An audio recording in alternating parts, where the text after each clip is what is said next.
자, 오늘은 예레미야 39장 말씀입니다. 예레미야 39장 우리 함께 봉독합니다. 유다 왕 시드기야의 9년 10월에 바벨론 왕 느부갓네살과 그 모든 군대가 와서 예루살렘을 에워싸고 치더니 시드기야의 제11년 4월 9일에 성이 함락되니라. 예루살렘이 함락되매 바벨론 왕의 모든 방백이 이르러 중문에 앉으니 곧 네르갈라셀과 삼갈르보와 환관장 살스김과 박사장 네르갈살레셀과 바벨론 왕의 기타 모든 방백들이었더라. 유다 왕 시드기야와 모든 군사가 그들을 보고 도망하되 밤에 왕의 동산길로 쫓아 두담 샘문을 통하여 성을 벗어나서 아라바로 갔더니 갈대아인의 군대가 그들을 따라 여리고 평원에서 시드기야에게 미쳐 그를 잡아서 데리고 하맛 땅 림나에 있는 바벨론 왕 느부갓네살에게로 올라가매 왕이 그를 신문하였더라. 잠깐요. 시드기야 되게 치사하죠. 시드기야 왕, 예루살렘 성은 함락된다. 자기는 도망가요.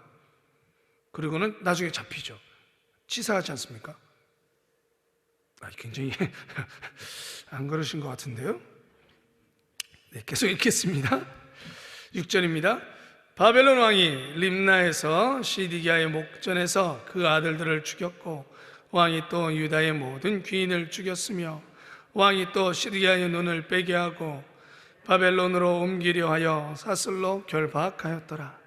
갈대아인들이 왕궁과 백성의 집을 불사르며 예루살렘 성벽을 헐었고 시위대장 느부사라단이 성중에 남아있는 백성과 자기에게 항복한 자와 그 외에 남은 백성을 바벨론으로 잡아 옮겼으며 시위대장 느부사라단이 아무 소유가 없는 빈민을 유다 땅에 남겨두고 그날의 포도원과 밭을 그들에게 주었더라. 바벨론 왕 느부갓네살이 예레미야에 대하여 시위대장 느부사라단에게 명하여 가로되 그를 내려다가 선대하고 해하지 말며 그가 내게 말하는 대로 행하라. 이에 시위대장 느부사라단과 환관장 느부사우스반과 박사장 네르갈사레셀과 바벨론 왕의 모든 장관이 보내어 예레미야를 시위대 뜰에서 취하여 내어 사반의 손자 아이감의 아들 그다리아에게 붙여서 그를 집으로 데려가게 하매 그가 백성 중에 거하니라.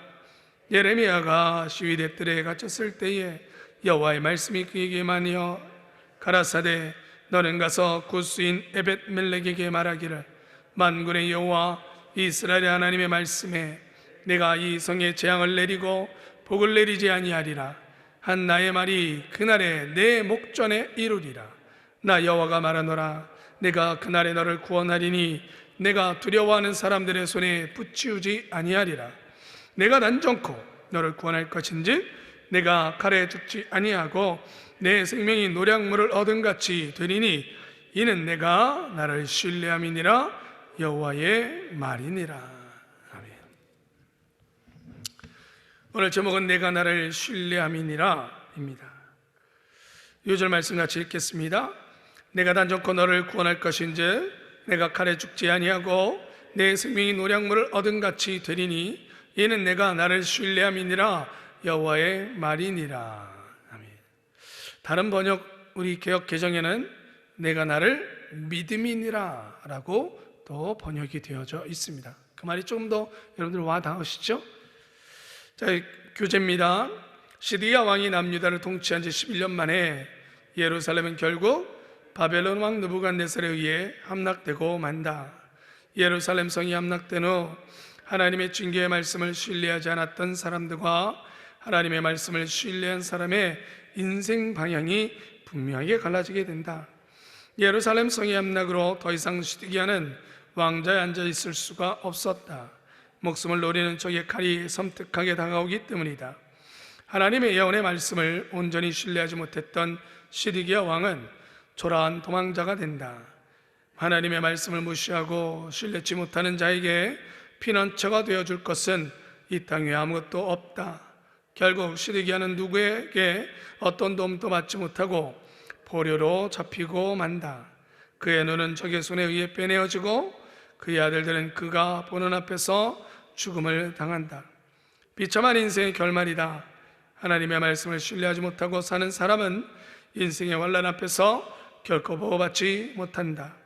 이와 달리 예루살렘 성의 함락이라는 급박한 상황 가운데서도 안전을 보장받은 사람이 있다. 바로 에벳멜렉이다. 하나님의 말씀을 마음으로 깊이 신뢰하고 위협을 무릅쓰고 예레미야 선지자를 고난 가운데서 구출했던 왕궁 환관 에벳멜렉에게 하나님께서 구원자가 되신 것이다. 어저께 38장 읽으실 때 본문에 나왔죠. 에벳멜렉. 하나님은 하나님을 신뢰하는 자를 모든 두려움에서 건지신다. 평생 사는 동안 하나님의 인자하심을 깊이 경험하며 살 수 있도록 축복하자. 하나님의 말씀을 온전히 신뢰하며 행하는 자가 건강한 삶을 산다. 하나님이 그의 든든한 백이 되어주시고 삶의 어떤 풍파에도 요동치지 않도록 견고한 반석이 되어주신다. 아멘. 네, 여러분 39장 오늘부터 시작해서 45장까지가 예루살렘의 함락과 시디기야의 수욕, 그 처참함, 그 고난, 그걸 고난이라고 얘기하기는 뭐하고요? 심판이죠. 하나님의 심판. 그리고 백성들이 바벨론 포로 끌려가서 그 남은 사람들, 예루살렘에 남은 사람들, 오늘 말씀에 어떤 사람들이라고 그랬어요? 그 사람들이 39장 보니까 아무 소유가 없는 빈민이라고 됐어요. 포로로 끌려간 사람들 말고 남아있는 사람들, 아무것도 없는 빈민들에게 그들이 유다 땅에 남겨두었더라 했어요. 그 사람들이 어떤 삶을 살게 되는가, 이게 45장까지 기록되어져 있습니다. 왜요? 거기에는 예레미야가 있죠. 나라의 멸망과 거기에 오늘 목숨을 하나님을 통해서 구원받아서 이제 예루살렘에 남아서 그 처참한 삶의 모습들을 바라봅니다. 그 시작이 오늘 39장부터예요. 여러분 아시는 것처럼 예루살렘 성은 한 번에 그냥 함락된 게 아닙니다. 무려 1년 6개월의 포위 공격이 있었습니다. 여러분 생각해 보세요. 1년 6개월입니다. 포위하고. 그만큼 여러분 예루살렘, 그 이스라엘의 남유다라는 땅이 물론 약해지긴 했지만 그렇게 허망한 나라는 아닙니다. 한 나라의 흥망성쇠가 그렇게 순식간에 이루어지는 것은 아니죠. 또한 예루살렘 성은 천연의 요새입니다. 진짜 천연의 요새입니다. 여러분들이 지도를 나중에 살펴보시면 예루살렘 성을 공략할 수 있는 길은 북쪽밖에 없습니다. 산 위에 세워진 산성이 예루살렘 성입니다. 사방은 다 이렇게 낭떠러져요. 이렇게 여러분들 두꺼봐 흔집줄기 이렇게 짓잖아요. 그럼 이렇게 지면 다 옆에는 낭떠러진 거예요. 이렇게 끝까지는 낭떠러져요. 그리고 북쪽으로만 길이 이렇게 내려가서 완만한 길을 만듭니다. 예루살렘 성이 있는 산이 그렇습니다. 그러니까 거기를 공략하려면 북쪽 길밖에 없어요. 그러니까 그만큼 점령하기가 어려운 성이 예루살렘입니다. 무려 얼마를 견뎠다고요? 1년 6개월. 하지만 그 1년 6개월이 말이 1년 6개월이죠. 얼마나 공포스럽고 얼마나 처참했겠습니까? 온전히 고립되어져서 그곳을 살아가는 거예요. 지금도 안타깝게도 우크라이나 전쟁이 계속되어지고 있습니다. 우크라이나뿐만 아닙니다. 저 아프리카에는 소수민족들이 계속해서 정권을 잡으면 그 소수민족이 잡은 정권의 사람들이 나머지 민족을 다 죽입니다. 그게 버젓이 일어나고 있습니다. 지금도. 근데 얼마나 우크라이나 사람들 같은 경우 얼마나 공포겠습니까? 언제 미사일이 어떻게 날아올지 모르고 언제 어디서 공습이 어떻게 떨어질지 모르는 공포 속에 1년이라는 시간이 벌써 지나온 겁니다. 그런데 예루살렘은요, 성입니다. 그 성이 포위되어져 있는데 그러면 얼마나 힘들었겠습니까? 그런데 여러분 그 시간 동안에 예레미야가 무엇을 했습니까? 하나님의 말씀을 예언했습니다. 그런데 도대체 시드기야 왕과 백성들은요, 그 포위되어져서 살아가는, 아니 그 전부터 그 긴 시간 동안 이스라엘을 향하여 하나님의 말씀이 있었는데도 불구하고 따르질 않습니다. 특히 여러분, 하나님이 뭐라고 하신 겁니까? 예루살렘이여, 너희는 저 바벨론의 공격에 견디어라, 내가 너희들에게 승리를 주겠다, 이렇게 예언하셨습니까? 그러면 버티기라도 하면 좀, 아니에요. 뭐라고 예언하셨어요? 항복하라고요. 예, 항복하라고요. 그러면 산다고. 그러면 너희가 노량물을 얻는 것과 같이 너희들의 생명을 얻으리라 라고 말씀했어요. 여러분, 노량물을 얻는다는 것은 승리한다는 거예요? 패한다는 거예요? 왜 승리한다는 거죠? 그게 너희들의 승리라는 거예요. 지금 너희들이 항복을 하는 것이 너희들의 승리라는 거예요. 그게 너희들의 생명을 살리는 길이라는 거예요. 근데 왜 안 하죠? 도대체 뭔 생각 때문에? 싸우라 그러면 힘들어요, 어려워요, 목숨을 걸라는 거니까. 저 강대국에 맞춰서 어떻게 싸웁니까? 하나님도 너무하셨어 라고 얘기할 수 있는데, 항복하라는 거라니까요. 좋습니다. 근데 안 해요. 항복을 안 해요. 도대체 이 고집은 어디서 나오는 거예요? 오죽했으면 하나님께서 계속해서 너희는 목이 곧은 백성이라고 이야기하시겠습니까? 오히려 그런데다가 여러분들 38장에 보시니까 그것을 예언한, 항복하라고 했다고 예레미야를 어떻게 했어요? 죽이려고 들었어요. 참 희한하죠? 목숨을 살리는 길인데 여러분들 같으면 어떻게 하시겠습니까? 왜 항복을 안 하는 겁니까? 도대체 왜? 뭐 때문에? 근데 여러분, 죄송하지만 우리 말씀을 진짜 우리의 모습에 잘 비춰봐야 됩니다. 말씀에 따라 나의 생각, 나의 방법, 나의 말하는 것 등을 수정할 수 있어야 되는데, 바뀔 수 있어야 되는데, 시드기야의 고집이 우리의 고집과 그렇게 다르지 않습니다. 그놈의 자존심 하나 때문에 연합하고 화해하고 문제를 해결할 방법이 있는데 가서 그냥 한번 용서를 구하시죠, 미안하다고 한 말씀 하시죠. 안 해요. 안 해요. 이해했다고 가서 그래도 미안해 한다고 하시니까 가서 마음 푸시고 용서해 주시죠. 안 해요. 연합할 수 있는데, 그게 뻔히 보이는데, 화해하고 하나 될 수 있는데, 그게 뻔히 보이는데 안 해요. 그리고 나는 오늘도 기도하러 갈 거예요 하면서 기도하러 가요. 기도는 하러 가는데 용서는 안 해요. 화해는 안 해요. 왜 그러죠? 우리가 왜 그럴까요? 여러분, 시드기야는 어떻게 저럴 수 있지가 아니라 우리가 보이지 않는 가운데 우리의 목이 곧아지지는 않습니까? 그래서 결국은 함께하지 못하고 끊어지고 구역이 갈라지고 구역원들이 떠나고 심지어 교회를 떠나는 것을 봐도 나는 그날 예배하러 당당히 와서 하나님께 예배드린다고 예배드려요. 괜찮은 겁니까? 정말 괜찮은 겁니까? 시드기야가 도대체 이해가 안 돼. 싸우라는 것도 아니고 하나님께 항복하라는데 어떻게 왜 항복을 안 하는 거야?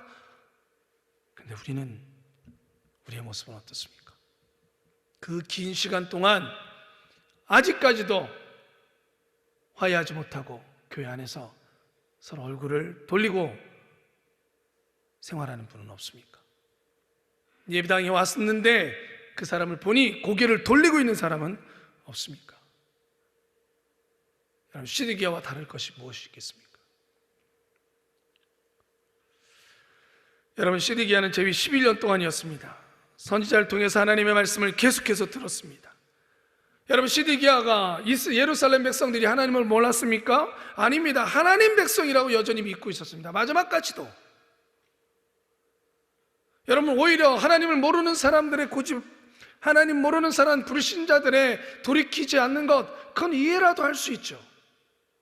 근데 우리 크리스천들은 내가 하나님의 사람이요, 예수님 때문에 나는 죽고 주님 때문에 거듭났습니다, 구원받았습니다, 새로운 피조물입니다, 입에서는 정말 우리가 많이 나오는데 우리의 생활하는 모습은 여전히 예수님 믿지 않을 때나 지금이나 용서 없고 가차 없고 냉철하고.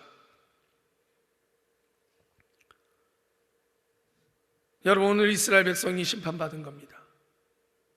나중에 물론 바벨론도 하나님 믿지 않으니까 바벨론도 심판하셨지만, 믿지 아니하는 사람이 지금 이렇게 긴 시간 동안 하나님의 말씀을 기록해 놓은 게 아니라 하나님 백성이라고 얘기했던 사람들의 심판입니다.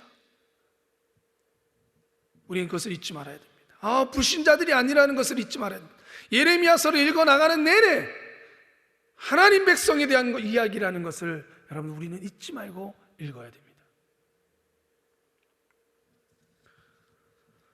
때로는 말씀을 따라 사는 것이나 말씀을 읽으면서도 내게 유리한 대로 하나님의 말씀을 해석하고, 내게 필요한 말씀은 먹고 그렇지 않은 말씀은 배척하고,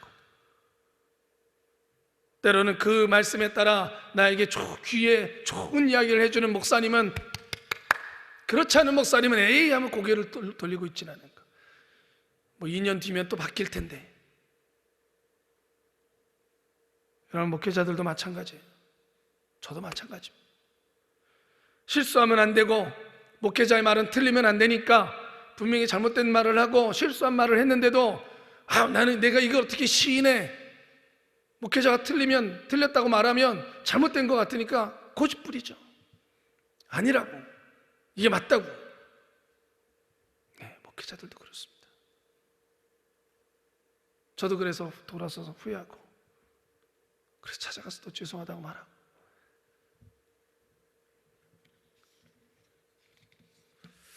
사랑하는 성도 여러분, 우리 모두는 시드기야 같은 모습이 있다는 걸 잊지 말아야만 합니다.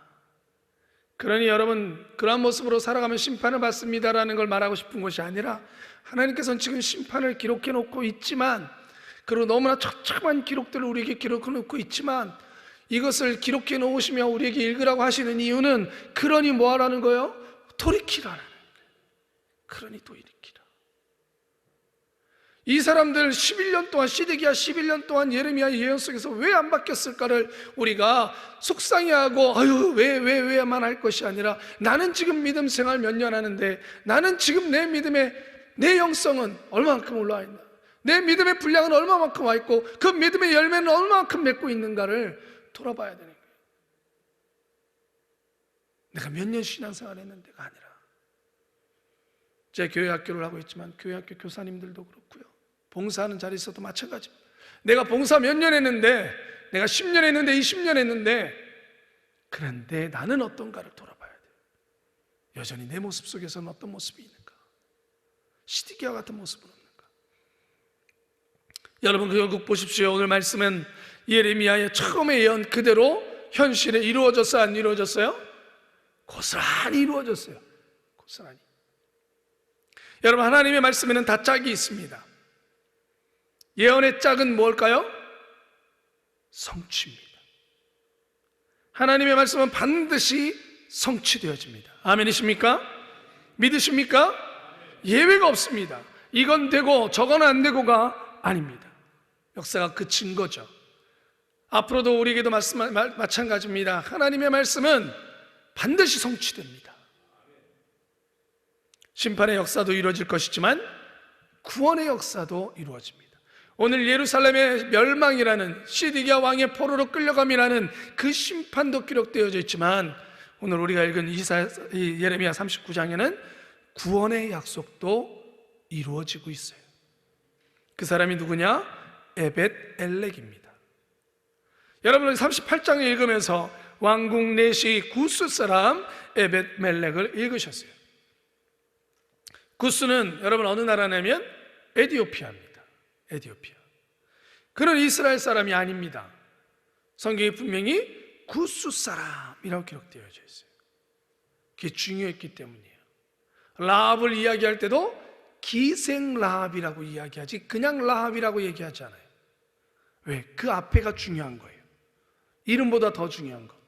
오늘 하나님께서 이야기하고 싶은 거, 구스 사람이에요. 이방인이에요. 그런데 하나님께서는 그를 뭐라고 얘기하셨습니까? 내가 나를 믿었음이라, 내가 나를 신뢰하였음이라 라고 기록해 놓고 있습니다. 예레미야의 말이 맞고 예레미야 예언이 그대로 이루어질 것이니 예레미야를 구해야 된다 그러고는 깊은 구덩이에서 예레미야를 건진 사람이 구스 사람이었어요. 그 당시에 시드기야는 얼마나 우유부단했습니까? 대신들의 말에 흔들리고 이쪽으로 붙었다 저쪽으로 붙었다. 시드기야 스스로가 이야기하죠. 나는 힘이 없어. 대신들이 와가지고 힘 있는 권력, 실제 힘을 가진 사람들 와서 어저께 38장에 보니까 얘기하니까 시드기야가 나 힘 없어. 니네들 하고 싶은 대로 해. 그런데 거기 그 사람들에게 대항한 사람이 누구예요? 구스 사람 에벳멜렉이에요. 하나님께서 그의 삶의 모습을 뭐라고 기록해 놓으신 거예요? 내가 나를 신뢰함이었더라. 사랑하는 성도 여러분, 성경에 쓰여진 단어는 하나도 허튼 단어가 없습니다. 다 의미가 있습니다. 그 의미를 우리는 분명히 기록하고 생각해야 돼요. 물론 그런 건 아니에요. 여러분, 물고기 12마리 보리떡 5개 했을 때 5가 뭐냐? 왜 12강준이냐? 그것도 나름대로 의미가 있긴 있겠지만 이렇게 숫자 전체적인 것을 얘기하는 건 아닌데, 여러분, 우리가 알고 있듯이 북이스라엘은 하나님께서 하나하나 평가할 때에 북이스라엘이었던 왕이었던 아합은 정치적으로 굉장히 위대한 왕이었어요. 정치적으로는요. 사회적으로는 북이스라엘을 가장 강대한 나라로 만들었던 사람이 아합 왕입니다. 실제로 강대한 나라였습니다. 아합 왕 때. 그러나 여러분, 하나님께서는 그 아합 왕을 뭐라고 평가하고 성경에 기록해 놓으셨습니까? 열왕기상 21장 25절에 예로부터 아합과 같이 그 자신을 팔아 여호와 앞에서 악을 행한 자가 없음은 그를 그의 아내 이세벨이 충동하였습니다. 여호와 앞에서 악을 행한 자가 없었대요. 아합과 같이 악을 행한 자가 없었다라고 그를 평가해요. 정치적으로는 위대한 사람이었으나 그러나 하나님은 성경에 기록하기를 그는 악한 왕이었다라고 기록하고 있어요. 비록 아버지 이 에벳멜렉은 이방인이었고 넷이었으나 그러나 하나님은 그를 이렇게 기록해놨어요. 저가 나를 믿음이었더라. 이게 하나님의 그를 향한 기록이에요. 믿음의 사람. 여러분, 그는 이방인이에요. 하나님의 사람들이라고 했던 시드기야와 예루살렘 사람들은 하나님의 말씀을 거부했고 아멘하지 않았고 따르지 않았는데, 오히려 이방인이었던 에디오피아 사람 에벳멜렉은 하나님이 믿음이 있더라라고 기록해놨다는 것, 이것이 얼마나 부끄러운 일이 아니겠습니까? 유대인들이 이 편지를, 이 예레미야서를 읽었다면, 포로로 끌려간 유대인들이 이 예레미야서를 읽었다면 얼마나 부끄러웠겠습니까? 우리는 하나님을 믿지 않아서 포로로 끌려왔는데 에디오피아 사람 에벳멜렉은 구원함을 얻었구나. 부끄럽지 않을까요? 여러분, 우리 이사야서를 신약을 통해서도 너무나 잘 알고 있습니다. 여러분, 예수 그리스도를 유대인들은 거부했으나 이방인 군인 고넬료를 향해서는 주님께서 내가 이만한 믿음을 본 적이 없다라고 말씀하셨어요. 사도 바울이 복음을 전할 때는 유대인들 또한 쫓아다니며 거부했습니다. 하지만 이방인들을 향해서 이렇게 얘기했죠. 바울과 바나바가 담대히 말하여 가로되 하나님의 말씀을 마땅히 먼저 너희에게 전할 것이로되, 유대인 너희들에게 전할 것이로되 너희가 버리고 영생 얻음에 합당치 않은 자로 자처하기로 우리가 이방인에게로 향하노라.